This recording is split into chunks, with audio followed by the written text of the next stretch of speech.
No sé ni por dónde empezar. Esta experiencia militar sucedió en una noche de finales de octubre. Regresábamos al cuartel tras un reconocimiento en la Sierra de Guerrero. La luna llena iluminaba el camino, la noche era cálida y tranquila, nada parecía anunciar el terror posterior.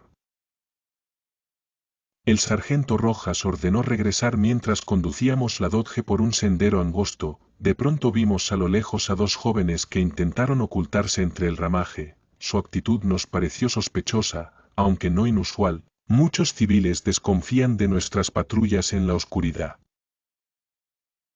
Detuvimos la camioneta con cautela, el sargento y yo descendimos, el cabo Villa y el raso Amezcua quedaron atrás con la minigun lista. Me acerqué a los arbustos y pedí a las jóvenes que salieran, guardaron silencio unos segundos, y luego aparecieron con gesto serio y mirada penetrante.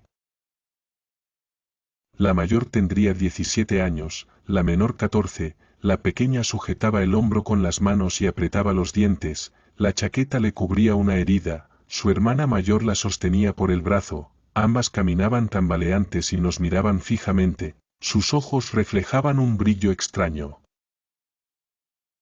El sargento preguntó qué hacían en ese paraje despoblado. Respondieron que venían de un baile en San Isidro y que su casa no estaba lejos. Su explicación no convenció. Yo pregunté por la lesión, la joven guardó silencio. Dijo que fue un golpe en un pleito y que lo atenderían en casa. Ofrecimos llevarlas o auxiliar a la herida, pero insistieron en que no era grave. Su tono se volvió cortante y anunciaron que debían marcharse. Comenzaron a alejarse sin mirar atrás, ignoraron nuestras advertencias. Avanzando por el sendero, sus pasos eran firmes pese al miedo que nos provocaba su presencia.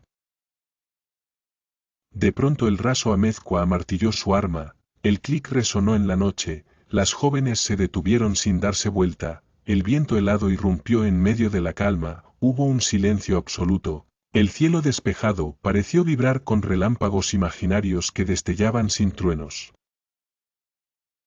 Una voz suave emergió de quien parecía la menor, nos dijo que no quería hacernos daño y que regresáramos con nuestras familias. Su tono era desconcertante, el resto de mis compañeros rió nervioso, el sargento insistió en que solo buscábamos ayudar. Y entonces la joven pidió que auxiliáramos primero a Griselda. El sargento abrió los ojos sorprendido y palideció, todos quedamos mudos al oír el nombre de su exesposa. Sabíamos de su divorcio reciente y de la depresión de Griselda tras su intento de suicidio. Él cargaba con culpa y angustia. La revelación estremeció el ambiente y paralizó nuestros corazones.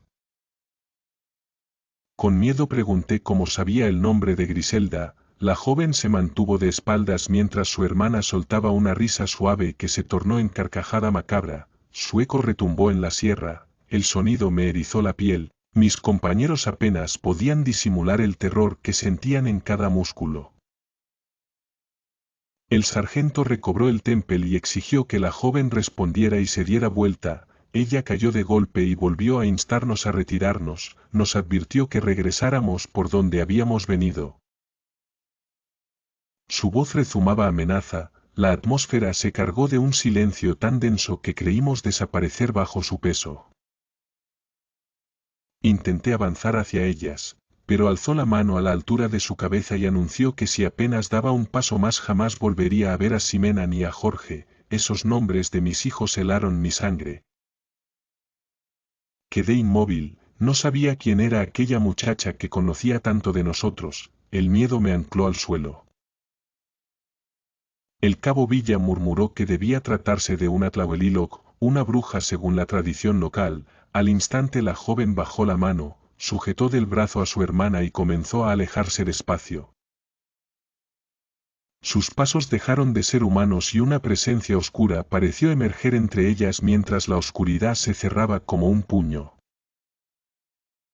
Las vimos alejarse por la senda, aún podíamos distinguir sus siluetas cuando de pronto las envolvió el fuego, aquel resplandor feroz emergió sin aviso, sus cuerpos ardieron en llamas danzantes.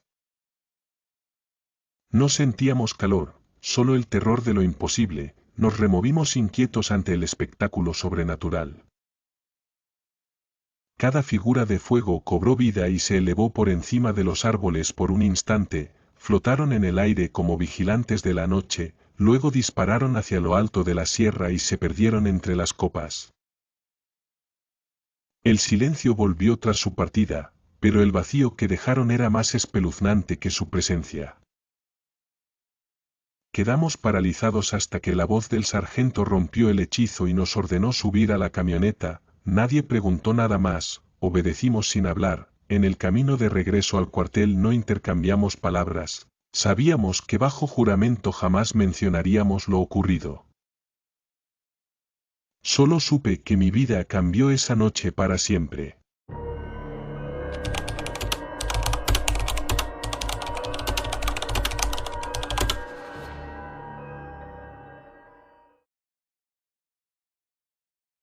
Nuestra familia nunca fue muy religiosa.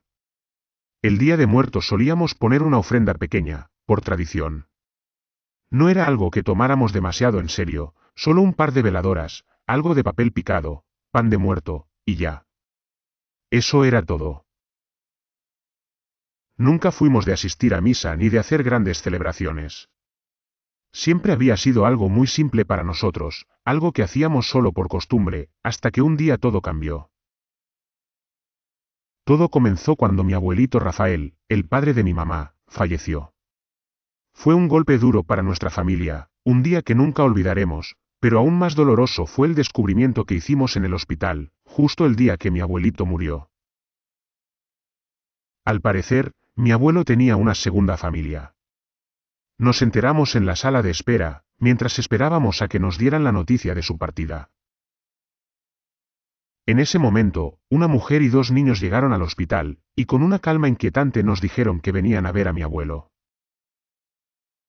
Nos quedamos helados cuando nos enteramos de que eran su esposa e hijos, fruto de una relación paralela que había mantenido en secreto durante años. Mi mamá, la hija mayor, se quedó muda, y aunque mi abuelita no mostró ninguna sorpresa, nosotros nos dimos cuenta de que algo no estaba bien. Parecía como si ella ya supiera sobre esta otra familia. La noticia nos dejó devastados, pero la tragedia no terminó ahí. La otra familia le solicitó al hospital el cuerpo de mi abuelo para llevárselo y velarlo en su casa. Esto nos dejó aún más sorprendidos y furiosos. No solo era la mentira de una vida oculta, sino que ahora, incluso después de muerto, trataban de despojarnos de él. A pesar de que su petición fue rechazada, y finalmente el cuerpo fue velado en la casa de mi abuelita, la sombra de este engaño siguió rondándonos.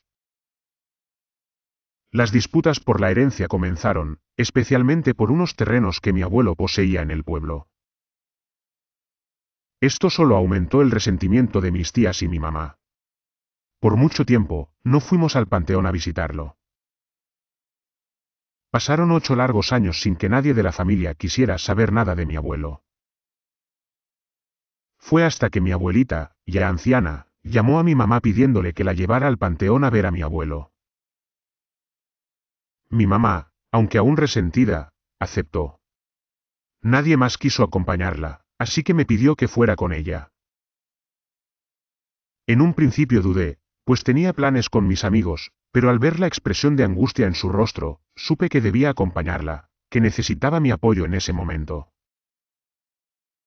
Sin pensarlo más, acepté. El 31 de octubre, llegamos a la casa de mi abuelita en San Felipe.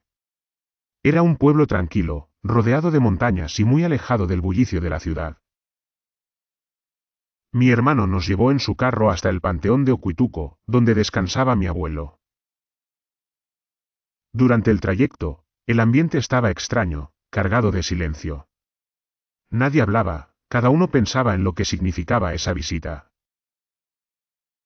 Aunque yo tenía recuerdos agradables de mi abuelo, el resentimiento por todo lo sucedido me hacía sentir incómodo, especialmente porque mi mamá nunca lo había perdonado del todo.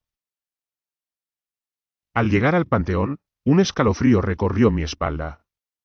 El aire estaba denso, como si algo pesado estuviera por suceder. A pesar de que hacía mucho calor en ese lugar, una brisa fría me caló hasta los huesos. Mi abuelita, con su bastón, caminaba rápidamente entre las tumbas, como si estuviera guiada por algo que solo ella entendía. Yo trataba de seguirle el paso, pero me era difícil debido a lo incómoda que me sentía. En ese momento, me di cuenta de que el lugar estaba casi vacío, solo algunas personas estaban arreglando las tumbas de sus familiares.